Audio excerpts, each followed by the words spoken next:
They say you never truly know the weight of someone's influence until a single moment forces it into view. For one poised and seemingly ordinary mother on a flight out of Atlanta, that moment arrived when her family, quiet, respectful, and ready for vacation, was diminished, dismissed, and systematically ignored. The murmurs inside the aircraft grew sharp with discomfort.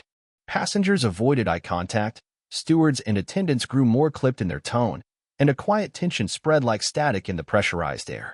Until she pulled out her badge. Not a badge for show. Not a symbol of vanity. A federal credential that carried with it the full weight of constitutional law. It took only that quiet flick of leather for the entire cabin to go silent. That soft-spoken woman, Elena Brooks, was a highly respected federal judge, and she was about to make justice cruise at 30,000 feet. Elena had planned this trip for over a year. She and her husband, Isaiah, were taking their children, bright, inquisitive 11-year-old Xavier and his fiercely clever little sister, Naomi, who had just turned 9, on their first real family vacation in over 2 years.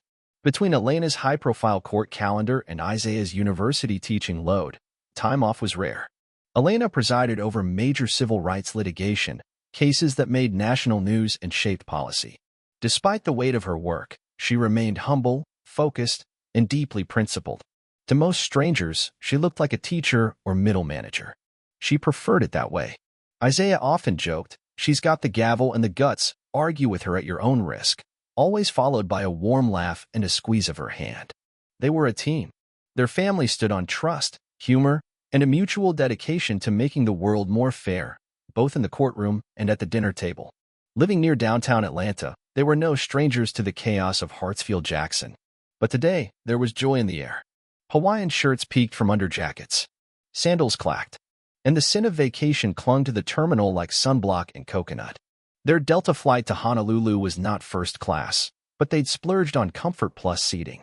It promised a little more legroom, a smoother ride, and, they hoped, the kind of polite service every paying customer deserved. But from the moment they approached the gate, a quiet series of indignities began to unfold. The gate agent barely looked up. Instructions were mumbled. There were no greetings, no smiles.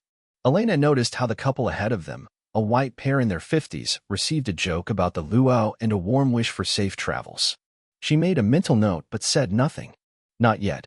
They boarded early, as families with children were permitted to. Isaiah managed the carry-ons while Elena guided the kids to their row. Overhead bins were already packed. A bulky duffel took up more than its share of space. Isaiah had to store one bag several rows behind.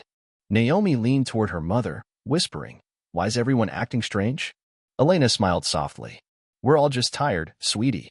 It'll be better once we're in the air." The welcome from the flight crew was subdued, perfunctory.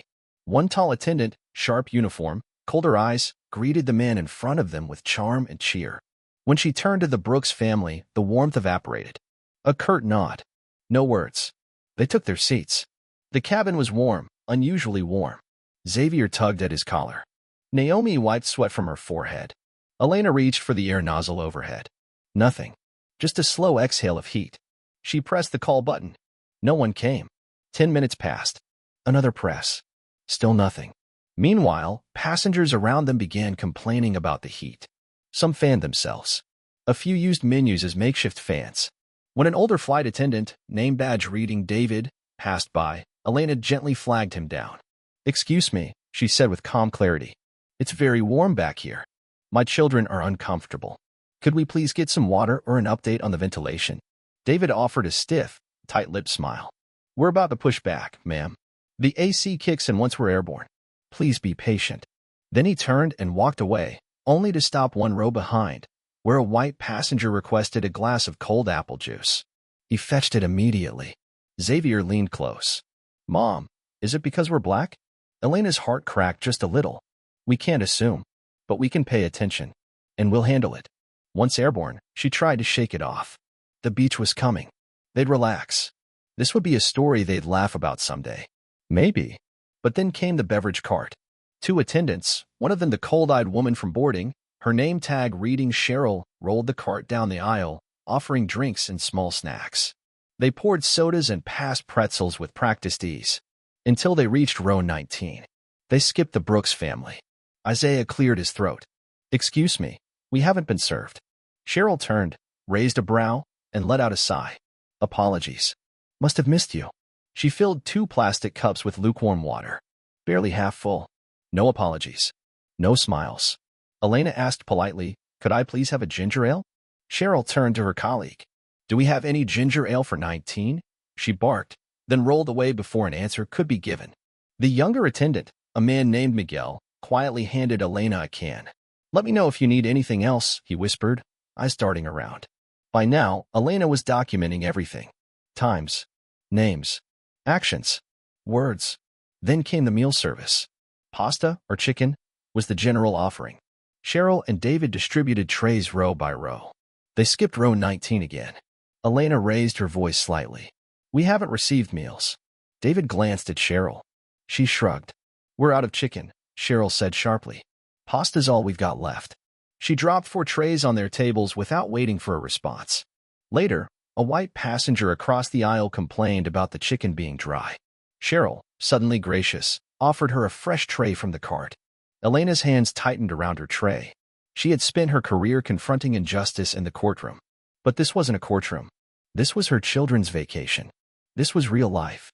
This was her family being treated as second-class citizens in a space they paid to occupy. She waited until Cheryl passed again. We were told there was no chicken, Elena said. Yet you had some for another passenger? Cheryl blinked, startled. We found extras. For first-class overflow, David added quickly, avoiding eye contact. Yet that passenger was in coach, like us, Elena replied. Her tone was firm, controlled.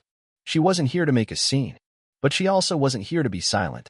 I'd like your full names, she said. This behavior will be formally reported. David mumbled. Cheryl bristled. Passengers turned. The air grew heavy. Isaiah spoke quietly. Just treat us like everyone else. After that, the temperature cooled.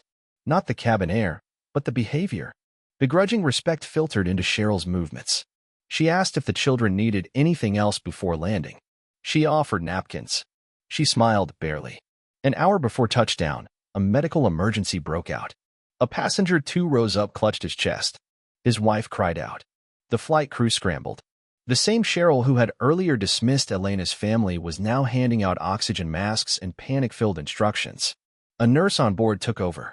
So did an EMT. Elena held Naomi close. For a moment, all differences disappeared. All attention turned to helping a man survive. But the memory lingered. When they landed in Honolulu, paramedics were waiting. As they disembarked, Cheryl muttered a stiff apology. David said nothing. Miguel gave them a quiet, knowing look. That evening, Elena made her first phone call to Delta. By the time the sun rose over the Pacific the next morning, that single call had escalated to corporate. Elena's words were calm, her documentation precise. By the end of the week, she had spoken to a senior VP, then the airline's general counsel. When asked her occupation, she said it plainly. I'm a United States federal judge, and this won't be swept away. The silence on the other end of the call spoke volumes. A few days later, an email arrived. Then a formal letter. Apologies. Staff placed on administrative leave. Mandatory retraining launched. And an acknowledgement, subtle, not bold, that bias had been present. Elena didn't seek money. She declined vouchers. She asked for policy change. She asked for decency. Back in Atlanta, weeks later, she received another letter. This one from a mid-level manager within the airline. A quiet thanks. An admission that her complaint sparked internal conversations.